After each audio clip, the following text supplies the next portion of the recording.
मैं क्या हूँ कर समझ जाओगे, जीना हो जाएगा आसान, दुख और पीड़ा कम हो जाएंगे, जियोगे तुम सीना तान। सर इसकी हेडिंग क्या होगी? किसकी? देखो सर जो आपने कल अभी पढ़ाया हम था उसमें क्या हमने अभी जो पढ़ा है ना, कल और परसों 2 दिन हमने जो बात की, वो बात मूल्यों की ही बात। हमने मूल्यों को ही देखा है। दो तरह के मूल्य हैं, स्थापित मूल्य और शिष्ट मूल्य। और ये मूल्य जो है, ये व्यवहार के मूल्य हैं, मानवीय व्यवहार है। तो एक है कि समझना क्या है, तो समझना है कृतज्ञता को, समझना है वात्सल्य को, ममता को। ये जितने स्थापित मूल्य हैं, इनको समझना है, जानना है। ये जानने की वस्तु, जब इनको हम जानेंगे तो ये हमारे जीवन में स्थापित हो जाएगी।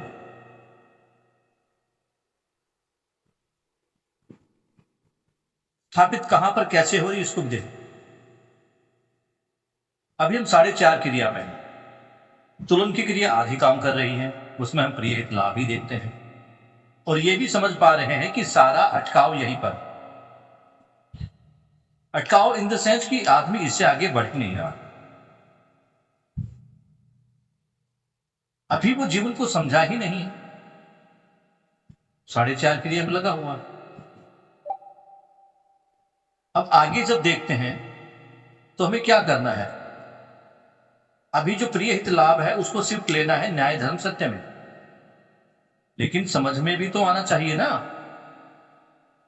न्याय धर्म सत्य क्या है पता नहीं होगा तो निर्वाह कैसे हो। तो ये समझने वाली वस्तु है। मूल्यों को समझना है। सबसे पहले क्या है, संबंधों को पहचानना। तो संबंधों को पहचानने से पहले क्या होना चाहिए, संबंधों का ज्ञान होना चाहिए। सात संबंध मानव मानव के साथ, ठीक है। और बाकी क्या है, नैसर्गिक संबंध,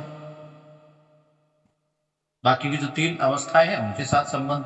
तो कुल मिला के 10 संबंध हुए। लेकिन शुरुआत में हम इन 7 संबंधों को समझते हैं। तो संबंधों की पहचान कब होगी, संबंधों को पहचानना जब हम न्याय का पहला अंश उठाते हैं। न्याय को 4 पार्ट में डिवाइड किया। पहला पार्ट है संबंध को पहचानना। कैसे पहचानेंगे, संबंध की जानकारी होगी तो हम संबंध का ज्ञान लेंगे। 7 संबंध और 3 प्राकृतिक संबंध हमने देख लिए, हो गए। संबंधों की पहचान, फिर संबंधों में निहित मूल्यों की पहचान। किस संबंध में कौन सा मूल्य है उसकी पहचान। तो अभी किस संबंध में है कौन सा मूल्य, ये हमने नहीं जाना। हाँ, मूल्य कितने होते हैं ये जान लिया। इसमें हमने कौन कौन से मूल्यों को जाना एक बार देखते हैं। तो जीवन मूल्य को जाना, 4 जीवन मूल्य, 6 मानव मूल्य और 18, 9 और 9, 9 स्थापित और 9 शिष्ट मूल्य, और फिर 2 वस्तु मूल्य। इनको देखा हमने। अभी वस्तु मूल्य पर हमने बात नहीं की है, उन पे भी करेंगे। तो कुल मिला के ये 30 मूल्य है, इसमें से 28 मूल्य को हमने जान लिया। अब अगला जो कदम है इसी पुस्तक का, अगर हम पढ़े कि पॉइंट नंबर 23, ये 28, तो पॉइंट नंबर 28 क्या है, संबंध निर्वाह मूल्य। पहला क्या था, संबंधों की पहचान, मूल्यों की पहचान, फिर मूल्यों का निर्वाह करना। तो मूल्यों की पहचान तो हो गई हमें, भाई 30 मूल्य है। फिर किस संबंध में कौन सा मूल्य निहित है, उस संबंध में जो मूल्य निहित है, यानी पिता पुत्री माता पिता संबंध में जो मूल्य है जिसका निर्वाह होना है, उस मूल्य पर बात करेंगे। और जब मूल्यों का निर्वाह होगा तो मूल्यों का निर्वाह हो रहा है या नहीं, इसका होता है मूल्यांकन। मूल्यांकन का मतलब है उसको तोलकर कसौटी पर देख रहे हैं, ये मूल्य था, इसको मैंने निभाया या नहीं निभाया, इसको देखना है। और जब ये लगेगा कि हाँ मूल्यों का निर्वाह हुआ है, तो क्या होगा, उभय तृप्ति। उभय तृप्ति का मतलब है दोनों पक्ष संतुष्ट है, खुश है। उभय तृप्ति होती परस्परता में एक दूसरे के साथ। इतना क्लियर हो रहा है न्याय की परिभाषा। न्याय, सर हाँ बोलो। एक बार ना सेकंड में आएगा, एक बार फिफ्थ में बताना। किसको, न्याय को?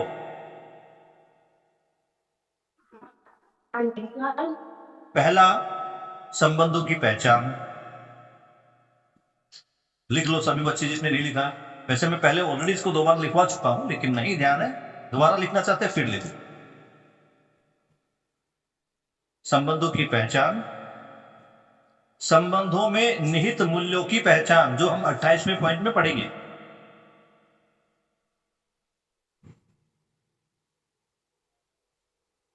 फिर संबंधों का निर्वाह करना। निर्वाह करना, यहां पर मूल्यांकन होगा, निर्वाह हो रहा है या नहीं।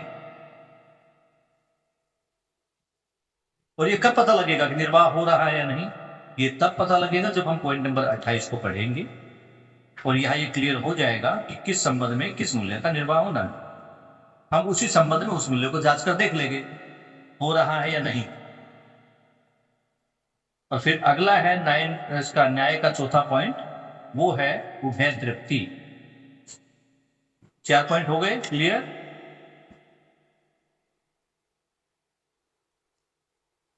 माही हो गया बेटा, आगे बढ़े। हाँ ठीक है, अब हम संबंधों की रेल बनाते हैं। कौन से संबंध? हम लेंगे पहले स्थापित मूल्य, जो सॉरी मैं संबंध बोल गया, हम मूल्यों की रेल बनाएंगे। मूल्यों को एक के बाद, जैसे 1 2 3 4 5 6 7 8 9 ऐसे काउंटिंग होती ना, अब एक एक करके मूल्यों को समझेंगे। तो इसमें क्या करेंगे रेल में, इसको देखते हैं अभी। तो यहां पर 2 चीजें होती हैं, एक साम्य, जैसे जब हम अस्तित्व की बात करते हैं तो अस्तित्व में जो ऊर्जा है वो साम्य ऊर्जा है। साम्य ऊर्जा का मतलब ऐसी ऊर्जा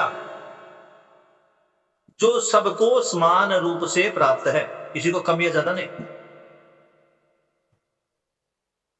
क्या हुआ? लाइट जल गई थी ना?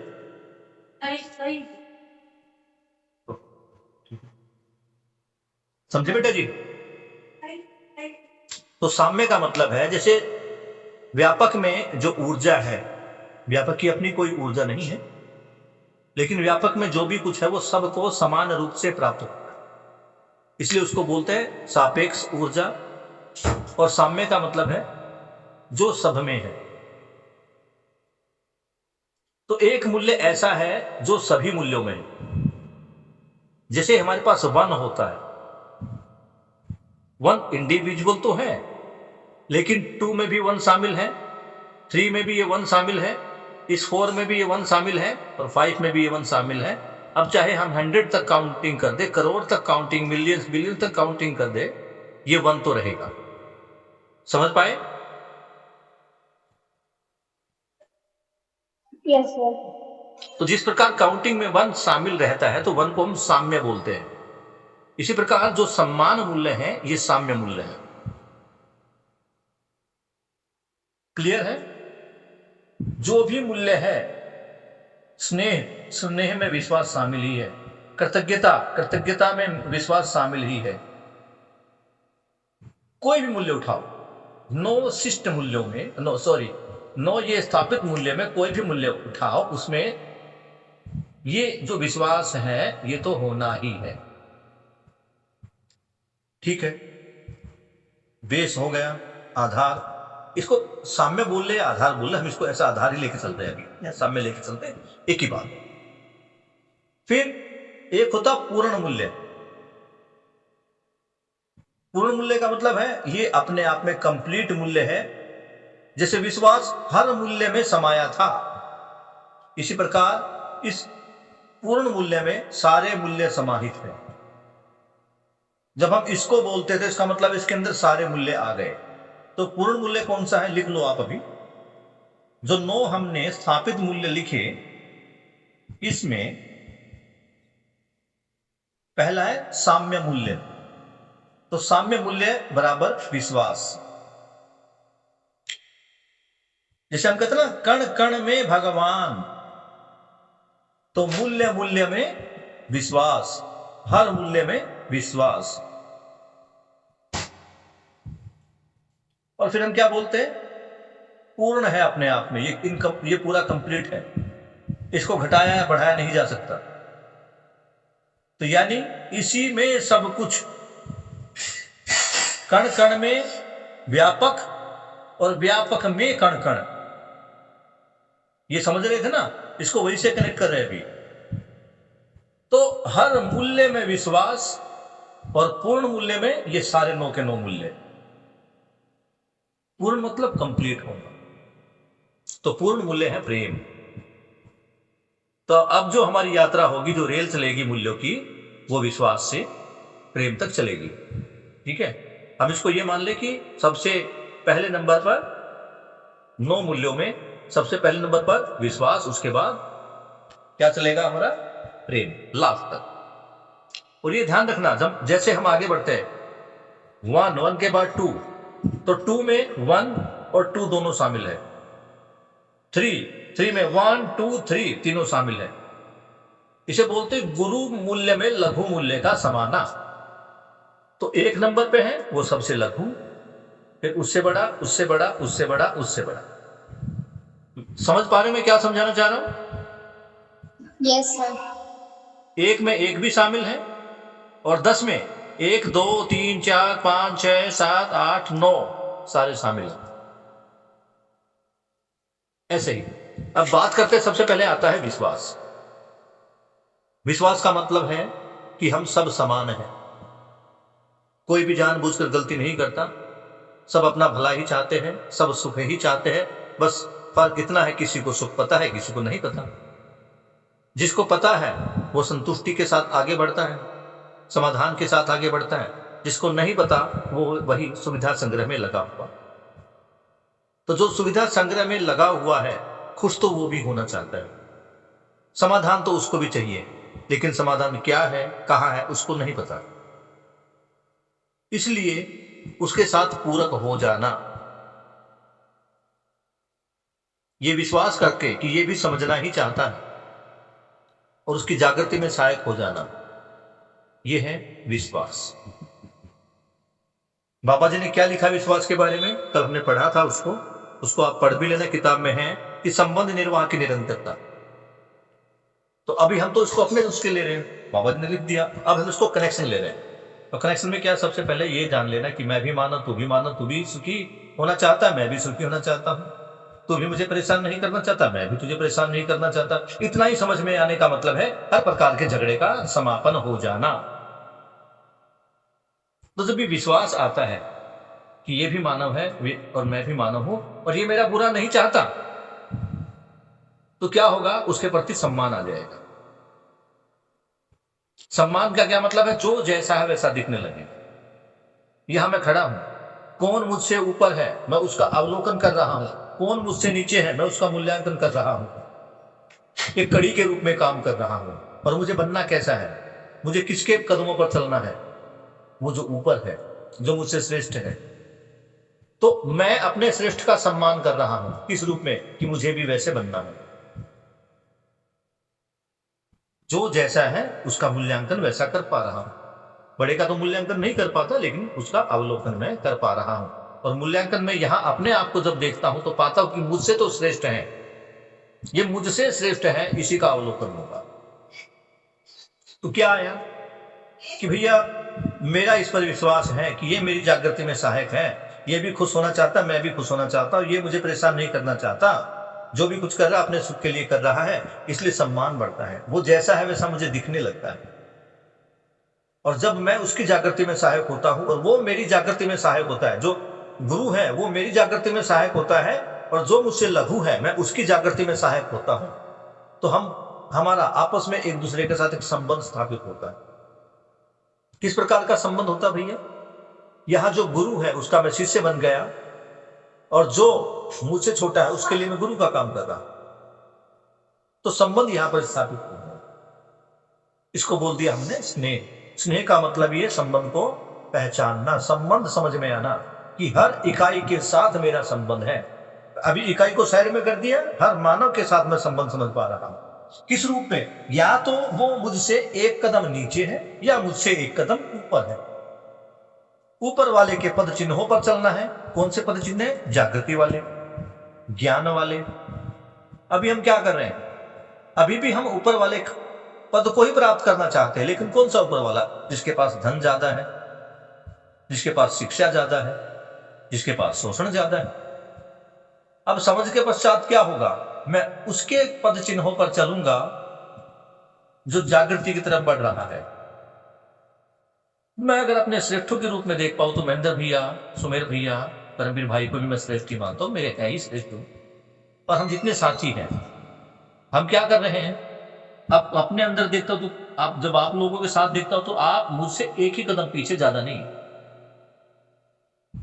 मैं, ओमवीर भाई, पूनम बहन, हम सब एक साथ में हैं। जो हमसे कुछ साल पहले जुड़े वो हमसे एक कदम आगे हो। तो तीनों में सामंजस्य बना लेना, ये समझ पा लेना कि हम एक ही परिवार के सदस्य हैं, ये संबंध बन जाना, ये स्नेह। जब स्नेह होता है, संबंध होता है, तो संबंधों में क्या होता है? जो मुझसे बड़ा है, जिसको मैंने गुरु रूप में स्वीकार किया, वो मेरा पोषण कर रहा। किसका पोषण कर रहा है? ज्ञान का। शरीर का पोषण तो घर वाले कर ही रहे थे। अब हम हापुड़ जाते हैं तो हापुड़ में जाकर देखो क्या होता है, हमारे शरीर का भी पोषण हो रहा है और हमारे ज्ञान का भी पोषण हो रहा है। तो वहां ममता मूल्य भी है, दोनों पोषण कर रही है।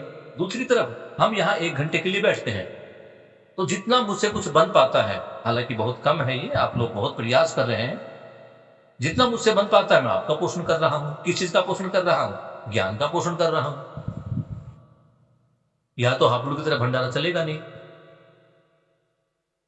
और कई बार आप भी मेरा पोषण करते हैं, जैसे मैं माही के घर पे गया तो माही ने मुझे चाय पिलाई, तो वहां मेरा पोषण भी हो रहा है। ये पोषण कब हो रहा है? जब हम संबंधों को समझे हैं। और संबंधों को किस अर्थ में समझे हैं? जागृति के अर्थ में, एक दूसरे के पोषण के अर्थ में। अभी भ्रमित अवस्थाओं में हम क्या समझ रहे हैं? भ्रमित अवस्थाओं में हम संबंधों को समझ रहे हैं शोषण की दृष्टि से, कि सामने वाले से ज्यादा लाभ कैसे कमाया जाए। और जागृत अवस्था में क्या हो रहा है? हम पोषण के अर्थ में एक दूसरे के संबंधों को समझ पा रहे हैं। तो ममता मूल्य यह गुरु शिष्य के रूप में भी मुझे प्राप्त हो रहा है। वात्सल्य भी प्राप्त हो रहा है कि जो गुरु मुझे ज्ञान दे रहा है, वो मुझे कहता पढ़ो, अध्ययन करो, पठन करो, ऑडियो सुनो, वीडियो सुनो, कुछ भी करो। वो चाहता है कि मेरा संरक्षण भी हो। किसका संरक्षण? मेरे ज्ञान का संरक्षण। ज्ञान का संरक्षण कब होगा? जब ज्ञान मुझ में समा जाएगा, मैं उसको समझकर उसके अनुसार जब क्रिया करने लगूंगा तो क्या होगा? ज्ञान का संवर्धन होगा। और ये ज्ञान को बचाए रखना है किसके लिए? अगली पीढ़ी के लिए। ये भी हो रहा है। मुझे ज्ञान क्यों मिल रहा है? ताकि मैं इसे अगली पीढ़ी तक पहुंचा पाऊं। तुम्हें क्यों मिल रहा है? ताकि तुम भी इसे अपनी अगली पीढ़ी तक लेके जाओ, तभी तो परंपरा बनेगी। जिस प्रकार धर्म की परंपरा बनी हुई है, उसी प्रकार ज्ञान की भी परंपरा बनेगी। ईश्वर है, होना है, इसके बिना जागृति संभव ही नहीं। और जागृति बाबा जी कहते निश्चित है। जो अस्तित्व है वो स्थिर है, और उस स्थिर अस्तित्व में जागृति निश्चित है। ये डन तो होगा तो पक्का। और हमने तो ठान लिया भैया, आप लोगों के सहयोग से और जितने हमारे श्रेष्ठ भाई बहन हैं, हमें इसी जन्म में करके जाना है। पता नहीं आगे क्या होगा क्या नहीं होगा, अभी ये छोड़ देते कि आगे जाना है। तो यहाँ क्या देखा हमने? ममता और वात्सल्य समझ में आया। शरीर का पोषण भी हो रहा है। यहां तक एक बार फिर से रिवीजन लेते हैं। सम्मान को समझो, सॉरी विश्वास को देखा, ये सब मेरे भले के लिए है, तो उनके प्रति सम्मान जागा। सम्मान जागा तो उनसे स्नेह के रूप में संबंध स्थापित हुआ। जब संबंध स्थापित हुआ तो मैं देख पा रहा हूं कि वो मेरा मुझ में ममता का भी प्रसार कर रहे हैं और मुझे वात्सल्य का भी प्रसार कर रहे हैं। जब मैं देख पा रहा हूं कि मेरे गुरु रूप में मेरे बड़े भाई और मेरे शिष्य रूप में मेरे छोटे बच्चे, ये सब मिलकर मेरी जागृति में सहायता कर रहे हैं, तो मुझे इन सब के प्रति मन में एक भाव आता है। उस भाव का नाम है कृतज्ञता। मैं इनके लिए आभार व्यक्त करता हूं। ये आभार व्यक्त करना ही कृतज्ञता है। और जैसे ही कृतज्ञता का भाव मेरे मन में आता है, मुझे लगता है कि यस, ये वो लोग हैं जो मुझे जागृति तक लेके जा रहे हैं और मेरी जागृति को सुनिश्चित कर रहे हैं। तो इनके प्रति कृतज्ञता जब होती है, कृतज्ञता का भाव आता है, तो मुझे इनके ऊपर गौरव होने लगता है कि यस, मुझे गर्व है अपने प्रबोधक भाइयों पर, मुझे गर्व है अपने बच्चों पर, जो मुझे जागृति की तरफ लेके जा रहे हैं और मिलकर सभी मेरी जागृति के लिए प्रयास कर रहे हैं। तो यहाँ पर गौरव आ गया।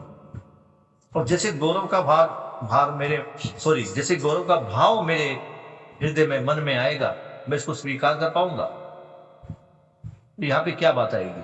यहाँ पे बात आएगी कि मैं उनके लिए श्रद्धा अर्पित करने लूंगा। अब वही मेरे भगवान है। कौन है मेरे भगवान? कहिए ना, गुरु, माता पिता और गुरु, ये भगवान का ही रूप, क्योंकि इन्होंने जन्म दिया और ज्ञान दिया। तो अभी कौन है?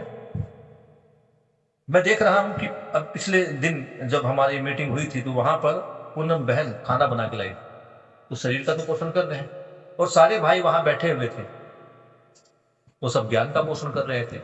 ममता वात्सल्य भी वहां पे मिल पा रहा है। तो इन सबके मन, जब पूनम का बहन का हमने खाना किया, तो क्या हुआ?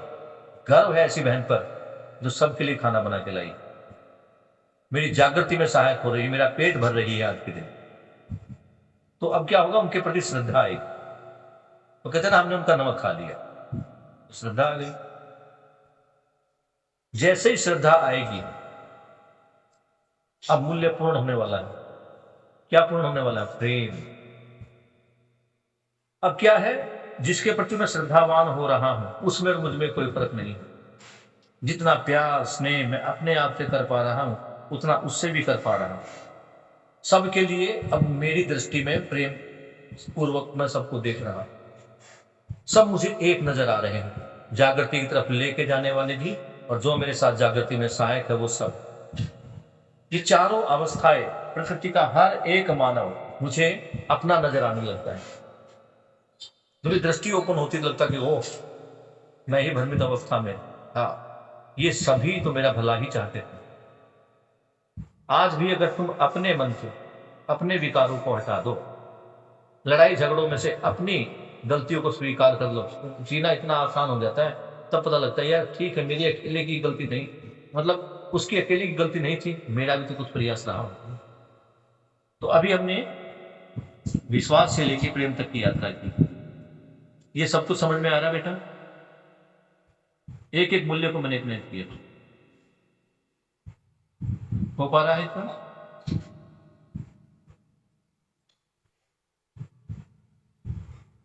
किसी को डाउट है? पूछ सकता है। विश्वास आया, विश्वास से सम्मान आया, सम्मान से स्नेह आया,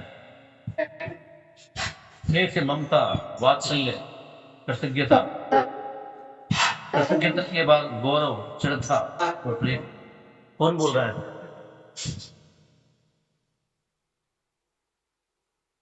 बोलिए, कौन बोलना चाहता है?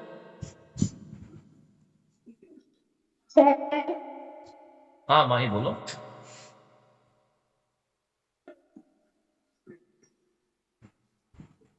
बोलो बेटा, आवाज नहीं आ रही तुम्हारी।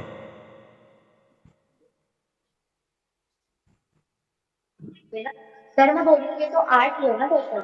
हैं? 8 कैसे हुए?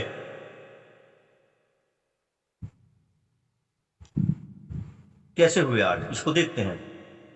विश्वास हुआ, फिर सम्मान हुआ, स्नेह हुआ, 3 हो गए। ममता और वात्सल्य 4 और 5, कृतज्ञता 6, गौरव 7, श्रद्धा 8 और प्रेम 9। ये ममता और वात्सल्य दोनों अलग अलग है, इनको एक मत करना।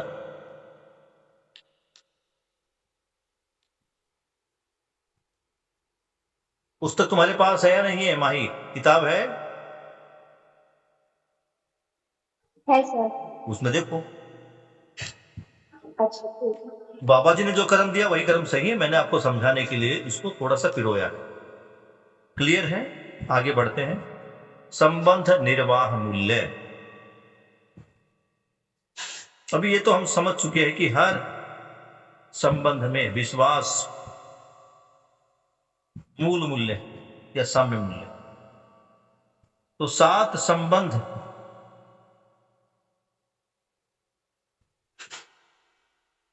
उन संबंधों में किस प्रकार मूल्यों का निर्वाह होता है, तो इसको थोड़ा हमने और खोला है, जिसे माता पिता के साथ संतान का संबंध।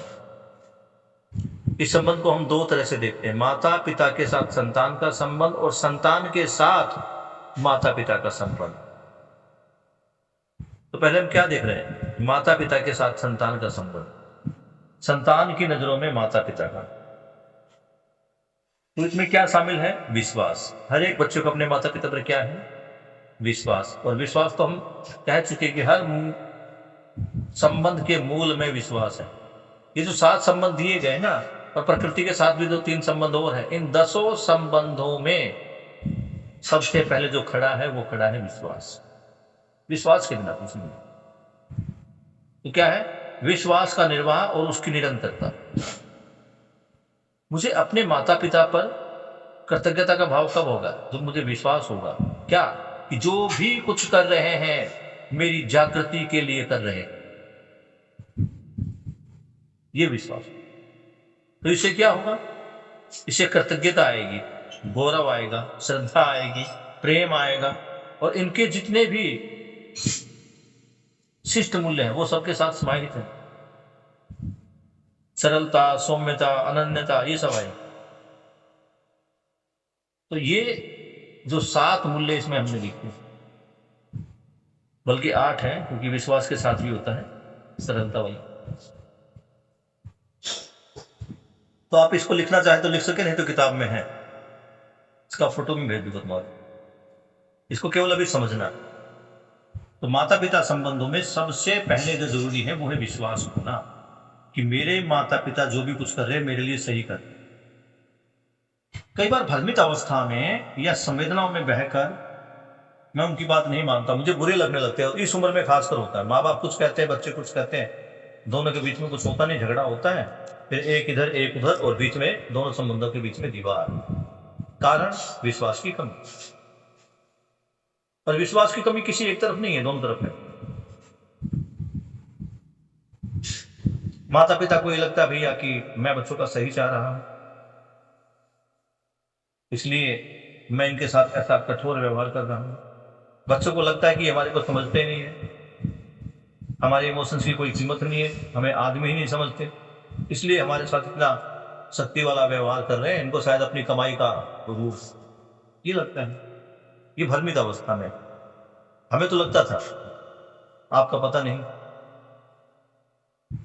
लेकिन एक चीज देखी है, 3 साल से हम पठन में जुड़े हुए हैं, पेरेंट्स से भी मिलते हैं, बच्चों से भी मिलते हैं, और यही निकल के आता है कि दोनों के बीच में यही खाई है। तो जब विश्वास होगा, अभी कभी किस चीज की, विश्वास की, तो आधार मूल्य या साम्य मूल्य विश्वास है। जब भी विश्वास आ जाएगा तो उनके हर कर्म के प्रति जब मुझे लगने लगेगा कि ये जो भी कुछ कर रहे हैं, इनकी हर क्रिया, इनका हर कर्म, ये सब मेरी जागृति में सहायक है। चाहे वो मेरा पोषण कर रहे हैं, चाहे संरक्षण कर रहे हैं। जब ये मुझे पता लग जाएगा तो इनके लिए मेरे दिमाग में क्या आ जाएगी, कृतज्ञता, और मुझे इनके ऊपर गर्व होने लगेगा, और मैं फिर इनके सामने नम्र पड़ जाऊंगा, यानी इनके प्रति मेरे अंदर शिष्टता का जो भाव आ गया, मैंने उसको स्वीकार कर लिया, तो अब क्या होगा, मुझे गौरव होगा और इनके प्रति मेरी श्रद्धा होगी। ये समझ में आ रहा है? माता पिता का उनके साथ, माता पिता के साथ संतान का संबंध, यानी संतान माता पिता के साथ कैसे रहे, संतान को माता पिता के मूल्यों का जो संबंध है, मैं किन किन मूल्यों का निर्वाह करना। जैसे आप अभी सब संतानें हैं, तो आप में कौन कौन से मूल्य होने चाहिए माता पिता के प्रति? पहले विश्वास, कृतज्ञता, गौरव, श्रद्धा और प्रेम। और ध्यान रखना, ये कनेक्टेड है आपस में। डायरेक्ट प्रेम नहीं आएगा, आई लव माई मदर नहीं होगा भैया, प्रेम को समझे ही नहीं। कृतज्ञता है नहीं, गौरव है नहीं। मम्मी को खड़ी होकर कह रही, मम्मी तुम्हें बोलना नहीं आता, मम्मी तुम ऐसे नहीं करती, वैसे नहीं करती, अरे मम्मी तुम्हें कुछ पता नहीं, और मैं कहती हूँ आई लव माई मदर, झूठ है, टोटली ढकोसला है। सबसे पहले विश्वास, उसके बाद कृतज्ञता, कृतज्ञता के बाद गौरव, श्रद्धा और प्रेम। अंत की बिल्कुल पूर्ण वस्तु है प्रेम, और हमने प्रेम को इतना सस्ता कर दिया। किसी से 4 दिन मिले हुए नहीं होते और बातें करने लगते हैं मुझे तुमसे प्रेम है। कहाँ है प्रेम? समझे कहाँ हो प्रेम को? आज मेरा मन कुछ कह रहा है, बिल्कुल मान लिया कुछ कहाँ है मन? बताओ ना, क्या है मन? केवल लंबी लंबी बातें कर रहे हैं, शब्दों की गहराई को, उनके वजन को नहीं पकड़ पा रहे। प्रेम पूर्ण मूल्य, सारे मूल्य उसके अंदर समाहित हो गए। यानी प्रेम जब जहां आ गया तो उनसे बड़ा कोई नहीं। प्रेम किसके प्रति आया? माता पिता के प्रति। आगे बढ़ते हैं। पुत्र पुत्री के साथ माता पिता का संबंध, यानी माता पिता को पुत्र पुत्री के साथ जब रहना है, व्यवहार करना है, तो उनके संबंधों में कौन से मूल्य समाहित होंगे? उसमें सबसे पहले विश्वास तो है ही। हर एक संबंधी का विश्वास का निर्वाह। तो क्या होगा? ममता, वात्सल्य, प्रेम। मां अपने में और अपने बच्चों में फर्क नहीं करती। बेटा भानु भैया है क्या? भानु को एक गिलास पानी दे मेरे को। प्रेम का मतलब है अपना पराया का दीवार हट जाना। तो जब मां शब्द आता है तो इसका मतलब है अपना पराया का दीवार हट जाना। अपने सामने से खाना उठाकर मां अपने बच्चे को दे देती। अपनी दवाई के पैसों को भी वो बच्चों की फीस भरने में लगा देती। ये मां। पिता भी ऐसे ही प्ले करता है। ये ममता और वात्सल्य दोनों के ही गुण हैं। किसी किसी घर में मां वात्सल्य का काम करती है, पिता ममता वाला काम करता है। और किसी बाकी जो नॉर्मल घर है हमारे सबके, उसमें ममता मूल्य में मां जुड़ी हुई है, बहन भी जुड़ी हुई है। इन पे बात मां ऑलरेडी कर चुकी है। तो यहाँ पर क्या है? पुत्र पुत्री के साथ जो पिता का संबंध है उसका निर्वाह जो होता है, उसमें कौन कौन से मूल्य आ गए? ममता, वात्सल्य, प्रेम। और अब इनके क्या आ गए? अब आगे इनके शिष्ट मूल्य, यानी उदारता, सहजता और अन्यता।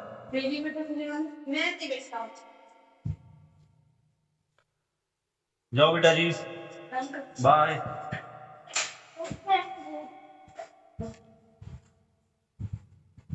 वो तो बुरा हाल है आजकल मार्केट में जाना, जाम बहुत है। तो कुछ चाय वाय पीते थके हुए आओगे?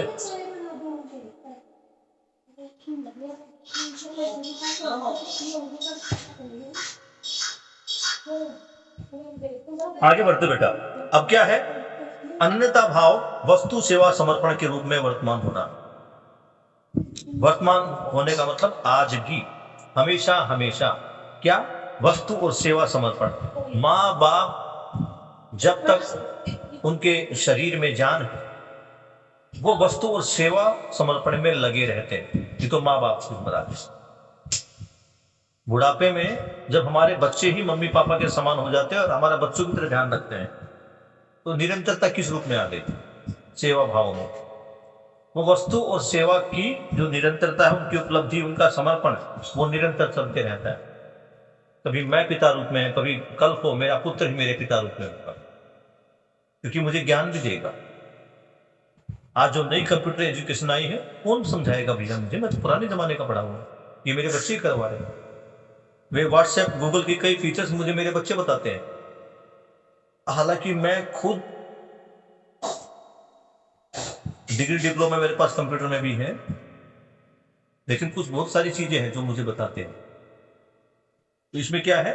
वस्तु और सेवा का समर्पण नित्य वर्तमानित हो रहा है, यानी मैं अभी कुछ इनको समर्पित कर रहा हूं, ये मुझे कुछ समर्पित करते हैं, और ये समर्पण का जो भाव है निरंतर चलेगा। निरंतरता का ही मतलब है नित्य वर्तमानित होना। अब भाई बहन संबंध में विश्वास निर्वाह की निरंतरता। अब विश्वास तो भाई पे आ गया। जो भाई बहन का संबंध है, इस संबंध के मूल में भी अगर देखें तो क्या है? विश्वास ही। और फिर आगे क्या है? भाई बहन में भी जब विश्वास हुआ तो विश्वास के साथ सम्मान में होगा, और मुझे अपने भाई बहनों पर गर्व होगा। क्यों? क्योंकि मुझे जागृति की तरफ ले जाने में या मेरी जागृति में सहायक हो रहे। लेकिन कब? यही ये भी देखना, मेरे भाई बहन मेरी जागृति में सहायक कब हो रहे हैं। जब वो खुद जागृति की अवस्था की तरफ बढ़ रहे हैं। बड़ा भाई है तो मुझसे जागृति के कर्म में कुछ आगे होगा। अभी ये नहीं है, अभी तो मेरा भाई मुझसे ज्यादा भ्रमित है, मम्मी पापा उनसे भी ज्यादा भ्रमित है, और वो सब मिलकर मुझे भ्रमित बना रहे हैं। क्या? एक ही टारगेट, केवल पैसा कमाना, पैसा कमाना, पैसा कमाना, इतना ही। पैसा हम भी कमाएंगे, खूब कमाएंगे, सुविधा संग्रह का हम भी, सुविधाओं का और वस्तुओं का उपयोग हम भी करेंगे, लेकिन फर्क क्या हो जाएगा? हमारे यहाँ पर बेफजूल का संग्रह नहीं होगा, वस्तु सुविधा। हम आवश्यकता के अनुसार वस्तुओं को समझकर जिएंगे, ना समझी में ये सब हो रहा है, ये नहीं होगा। तो भाई बहन के बीच में सबसे पहले क्या आया? विश्वास। विश्वास के बाद क्या आया? सम्मान। स्नेह तो इनके बीच में है क्योंकि ऑलरेडी संबंध में है। तो संबंध, जो दोनों को मैंने संबंध को समझा, अभी इन दोनों के बीच में संबंध तो है, संबंध है तो स्नेह है। स्नेह को अलग से लिखने की जरूरत नहीं है, क्योंकि जहां जहां संबंध है वहां स्नेह है। अब माता पिता के बीच में, या जो पिता पुत्र और माता पिता के बीच में संबंध आया था, वहां भी स्नेह का जिक्र नहीं आया था। क्यों? क्योंकि वो तो ऑलरेडी संबंध में है, ब्लड रिलेशन उनके बीच में। अब यहाँ पे क्या आ गया भैया? मुझे गौरव हो रहा है, मैं कृतज्ञ हूं अपने भाई बहन के प्रति। बड़े भाई के लिए इसलिए कृतज्ञ हूं क्योंकि वो मेरा पथ प्रदर्शन कर रहे हैं। छोटे भाई के लिए इसलिए कृतज्ञ क्योंकि मेरी बातें मान रहा है। आजकल बातें मानता कौन है? तो कृतज्ञता छोटे भाइयों के प्रति भी है, बड़े भाइयों के प्रति भी है, सबके प्रति कृतज्ञता का भाव। क्यों? क्योंकि मेरी जागृति में सहायक हो रहे हैं। अगला क्या है? प्रेम। अब भाई बहन में प्रेम तो है ही। प्रेम का मतलब है तेरे मेरे में कोई फर्क नहीं, हम एक ही हैं, दो जिसमें एक जान। हालांकि पति पत्नी संबंध में भी कहा गया, लेकिन प्रेम का मतलब ही ये है कि तुझ में और मुझ में कोई फर्क नहीं, दोनों एक ही, ये प्रेम। तो अब क्या हो गए? इनके जो शिष्ट मूल्य वो भी शामिल है, सौहार्दता, सरलता, सौजन्यता, अनन्यता, ये सभी भाव पूर्वक वस्तु सेवा का समर्पण। इसमें भी वस्तु और सेवा का समर्पण लगा रहता है कि भाई दो भाइयों के आपस में क्या बांटना है, जो मेरा है वो तेरा है, जो तेरा है वो मेरा है। तो ये समर्पण है, ये समर्पण भाव भाई बहन में रहता ही है, भाई भाई में रहता ही है। अब आ गया गुरु शिष्य संबंध। यहां पे मुख्य अटकाव आता था, क्योंकि गुरु शिष्य के संबंध में अभी तक तो जितने संबंध थे वो सभी संबंध ब्लड रिलेशन थे।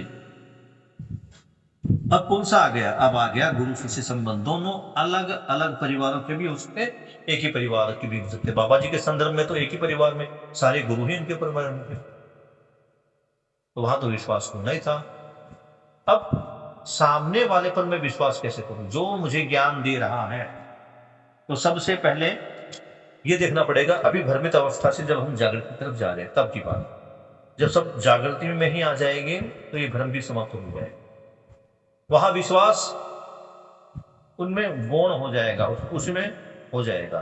तो यहाँ पे गुरु शिष्य के साथ विश्वास निर्वाह की निरंतरता कैसे होगी? जब उसमें क्या होगा? पहले क्या था? माता पिता में वात्सल्य, ममता, उसके बाद प्रेम आता था। लेकिन गुरु में क्या है? गुरु में सबसे पहला भाव ही प्रेम है। जैसे माता पिता में हम बोलते हैं ना भैया, गुरु जो हो माता पिता से भी बड़ा होता है। अभी इस बात को देख सकते हैं। माता पिता में पहले क्या था? अगर हम माता पिता के संबंध को देख रहे थे तो वहां पर क्या आ रहा था? पहले वहां पे जब इसकी बात थी तो ममता और वात्सल्य पहले आ रहा, उसके बाद प्रेम आ रहा था। यानी शरीर का और जीवन का पोषण और उसका सर्षण और फिर प्रेम। यह सबसे पहले क्या आ रहा है? सबसे पहले आ रहा प्रेम। यानी कि जिनको मैं शिक्षा दे रहा हूं वो मेरा ही अंश है, उनमें और मुझ में कोई भिन्नता नहीं। कल मैं शिष्य था, आज वो शिष्य है, हम दोनों समान ही हैं। ये समानता का जो है, ये अपना ही हिस्सा समझना, स्वयं को उस कैटेगरी में वहां उस लेवल पर लेकर रखना, ये गुरु में ही है। अब देखो, अगर क्लास में अभी भ्रमित अवस्था में तो शायद कुछ ऐसा कई बार दिखाई दे जाता है कि क्लास में अगर 50 बच्चे, 50 बच्चों में 2 बच्चे मेरे भी हैं, तो क्या मैं उनको अलग से ट्रीटमेंट देता हूँ या पूरी क्लास के साथ ही वहां पे उनको एक साथ पढ़ाता हूँ? ये गुरु का, इसलिए गुरु की संज्ञा माता पिता से बढ़कर। क्यों? क्योंकि वहां जो शुरुआत है मूल्यों के निर्माण की, वो प्रेम से ही होती है। अगर कोई शिक्षक छात्रों में प्रेम ही नहीं कर पा रहा है, यानी उनको अलग समझता है कि मेरे बच्चे अलग, उनके बच्चे अलग, तो प्रेम का निर्वाह नहीं हो रहा। उसके बाद फिर क्या कर रहा है? फिर वात्सल्य का, उनको संरक्षित करना। किसके लिए संरक्षित करना? ज्ञान के लिए संरक्षित करना। और फिर ममता का मूल्य। अब गुरु भी हर प्रकार की शिक्षा बच्चे को दे रहा है। आज स्कूल में जो गुरु हैं वो होम साइंस की एजुकेशन भी दे रहे हैं और टेक्निकल एजुकेशन दे रहे हैं। यहाँ पे क्या है? गुरु जीने की नॉलेज देगा, जीना कैसे है, ये जीना आ जाए उसके बारे में सोच। तो गुरु शिष्य में सबसे पहले प्रेम, फिर वात्सल्य, फिर ममता, और फिर इनके शिष्ट मूल्य यानी अनन्यता, सहजता, उदारता, और इनके साथ हमेशा हमेशा के लिए सेवा, समर्पण भाव की निरंतरता। जो अध्यापक है वो उनकी सेवा और जो उनको वस्तु चाहिए उसमें लगा रहता है, हर चीजें उनको उपलब्ध कराता है। पहले तो आश्रम होते थे, आश्रम में गुरु, डे बोर्डिंग टाइप के आश्रम होते थे। गुरु माता उन सबके लिए खाना बना रही थी, यानी माँ, जो गुरु माँ है वो उनके शरीर का पोषण कर रही है, और जो टीचर है उनके ज्ञान का पोषण कर रहा है। और वहां अपने बच्चों में दूसरे बच्चों में कोई फर्क नहीं समझा जाता। क्लियर है यहां पर? अगला हमारे पास है शिष्य गुरु के साथ। पहले था गुरु शिष्य के साथ किन मूल्य को निभाएगा, अब उल्टा हो गया। शिष्य गुरु के प्रति किन मूल्यों का निर्वाह करेगा? तो सबसे पहले क्या आ रहा है? इसमें भी विश्वास की बात आई। तो यहां शिष्य को भी ये होना जरूरी कि ये जो मेरे सामने बैठा है, जिसको गुरु गुरु सब बोल रहे हैं, ये वास्तव में गुरु है। क्यों? क्योंकि मुझे जागृति की तरफ लेके जा रहा है। ये विश्वास होगा तभी तभी बच्चे के मन में टीचर के प्रति कृतज्ञता, आदर, सम्मान आएगा। आज क्यों नहीं आ रहा? आज इसलिए नहीं आ रहा कि कल एग्जाम है और टीचर का सिलेबस पूरा नहीं हुआ, एक बार खोल से मारना इसलिए नहीं आ रहा। क्योंकि बच्चों के एग्जाम होने वाले हैं और टीचर छुट्टी करके बैठे हैं, घूमने गए। इसको देखना। तो शिष्य गुरु के साथ किस प्रकार का और किन किन मूल्यों का निर्वाह करेगा? सबसे पहले गौरव। विश्वास तो हो गया, तो सबसे पहले क्या आएगा? गौरव होगा अपने गुरु पर, कि मुझे गर्व है इस इंसान पर जो प्रेम भाव के साथ मेरे साथ जी रहा। अगर कोई मुझ पर प्रेम बरसा रहा है, प्रेम का संबंध मेरे साथ स्थापित कर रहा है, तो ऑटोमेटिकली मुझे उसके ऊपर गर्व होगी, तो कृतज्ञता आएगी, मैं उनके प्रति कृतज्ञ हो जाऊंगा। फिर क्या होगा? सम्मान, प्रेम का भाव, सरलता, सौजन्यता, सहजता, अनन्यता। यानी पहले जो स्थापित मूल्य कौन कौन से आए? गौरव आया, गुरु के प्रति श्रद्धा भी आएगी यहाँ पे, इसमें अभी नहीं दिया गया है। फिर कृतज्ञता, सम्मान और प्रेम, ये सब। आगे अब एक नया संबंध आ रहा है, पति पत्नी संबंध। वैसे आज अगर हम 5 पर ही चर्चा करें तो बढ़िया रहेगा, पर इसको हम आगे बढ़ा सकते हैं। अभी समय भी केवल 5 मिनट बचा है। 5 मिनट में अगर आपका कोई सवाल तो उसको हम ले लेते हैं। आज हमने पेज नंबर 24 से शुरू किया था, लेकिन ये शुरू करने से पहले हमने मूल्यों पर एक चर्चा की। कल मैं आपसे मूल्यों पर चर्चा करूंगा, आपसे पूछूंगा कि कौन से मूल्य का क्या अर्थ है। थोड़ी सी तैयारी कर ली। कौन कौन तैयारी के लिए थोड़ा वो तैयार है? कल कौन कौन क्वेश्चन आंसर सेशन के लिए तैयार है? आप खड़े करो। शानवी और माही,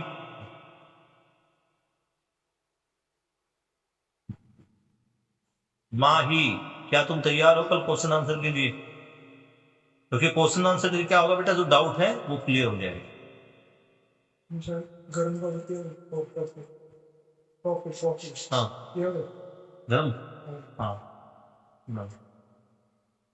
माही जवाब दो, are you ready? Yes Shanvi और yes sir. Sneha, Yes, sir, I'm ready. ठीक है, ग्रुप में मैसेज डाल दो। कल जो स्थापित मूल्य है और शिष्ट मूल्य है इन पर हम चर्चा करेंगे। पहले ये पूरे कर लेंगे, उसके बाद हम इन मूल्यों पर चर्चा करेंगे। ठीक है, किसी का कोई सवाल हो तो बात कर सकता है, अन्यथा आज की इस कक्षा को हम यहीं पे स्टॉप कर रहे हैं। बाबा जी के प्रति कृतज्ञता अर्पित करते हुए हम आज की कक्षा का यहीं पे समापन करते हैं। कल फिर मिलेंगे।